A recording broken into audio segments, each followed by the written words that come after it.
Hi flower fans! Get ready to dig along in the dirt with this fall garden activity for some serious, beautiful spring blooms. Ranunculus and Anemones are two of our most favorite spring blooms here at the farm. Ranunculus, also known as spring roses, are exceptionally prolific when it comes to stem counts per plant. Anemones offer a beautiful contrast to Ranunculus in both shape and form. Both have excellent vase life, making them most sought after cut flowers. So what is all this talk about pre-sprouting? To sprout or not to sprout? That is the question. Pre-sprouting is a step where corms are woken up by soaking them. They're rehydrated and puffed up. Then they are transferred to soil where they can cozy on in and sprout within 14 days. Some growers prefer not to pre-sprout as it is an added extra step. When growing on a large scale, losing a few corms to rot here and there, or having a few non-viable corms won't make a hill beans of a difference. However, here at our microflower farm, every bit of space counts. We pre-sprout for two reasons. One, once a corm has pre-sprouted, we know that it is a viable plant going into our limited planting space. Two, as roots establish, there is a lower risk of the plant itself rotting due to overly wet conditions that can sometimes happen due to unpredictable fall weather. So let's chat about how to pre-sprout corms. Step 1. Simply soak your corms in fresh, tepid water for about 3 hours.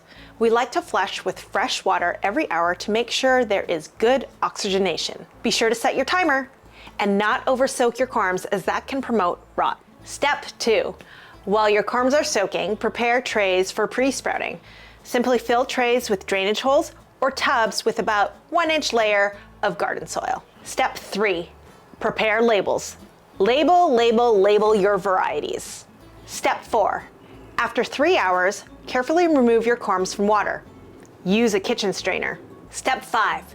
Place your ranunculus or anemones legs down or point down into your soil of your prepared trays. Now simply cover over with fresh garden soil. Lastly, step 6. Place your trays in a sheltered area with cool, consistent temps of about 50 degrees Fahrenheit. We place our trays and tubs in our garden tents where they are protected from vermin. By doing so, they are still exposed to the cool, low temperatures of fall, around low 40s to 50s. In about 12 to 14 days, your ranunculus and anemones should start to set roots and will start to sprout. Shh! Head farmette secret. Use your floral fridge. Whether you're up against the elements of Mother Nature or your planting space is just not prepared or ready, you can stall your corms by a week or two simply by placing them in a floral fridge and set the temperature to low 40s. Since we don't water in our trays or tubs, it's fairly safe to put a lid over the tubs to maintain humidity and avoid rot. Let's talk about when to plant your corms and succession planting. Depending on temperatures, it takes approximately 90 to 120 days for ranunculus and anemone corms to bloom.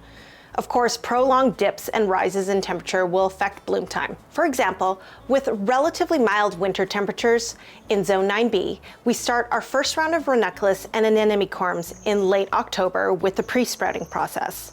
Then we're planting out our corms in mid-November. With cooler temperatures over the winter months, we find our ranunculus and anemones to have plump buds and ready to open by mid-late February. We start a second succession in late December and January, and those plants are blooming by mid-March. As long as temperatures remain cool, we can expect to have a stretch of blooms from March through Mother's Day. Flower fans, don't you think a little knowledge can be dangerous? Now that you know which end is up and which way is down, and how to pre-sprout your corms, get ready to learn how to plant them on our next segment. So follow along. I'm Charmaine Turbow here at Turbow Farms Head Farmette. If you like us so much, sign up for our newsletter. Just click on www.turbowfarms.com and subscribe to our newsletter to get updates on our farm. Flowers or bust.